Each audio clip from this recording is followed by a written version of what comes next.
இந்த சேனல் பார்க்குறவங்க ஈஸ்வரி விலாக சேனலுக்குள்ளே போய் புதுசாக பார்க்குறவங்க சப்ஸ்கிரைப் பண்ணுங்க. சப்ஸ்கிரைப் பண்ணிட்டு பெல் பட்டன் ப்ரெஸ் பண்ணிங்கன்னா குட்டி குட்டி வீடியோலாம் உங்களுக்கு வரும்.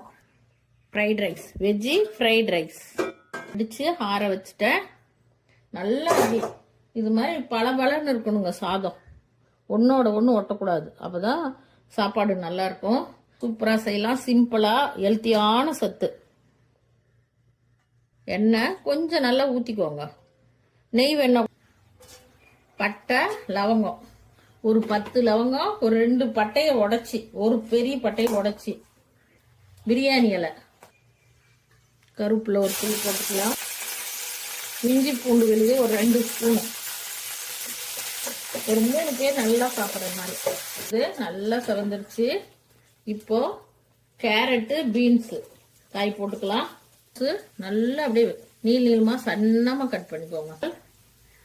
வெங்காயத்தாள் கட்டாயம் போடுங்க, செம டேஸ்டா இருக்கும். இப்போ எல்லா இடத்துலயும் கிடைக்குது. நாங்கள் வெங்காயத்தாள், பச்சை மிளகா ஒரு 4 மிளகா வதங்கணும். ரொம்பவும் வதக்கூடாது. கண்ணாடி லைட்டா ஒரு குட்டி ஸ்பூன்ல 1/2 spoon salt, 3 spoon garam masala.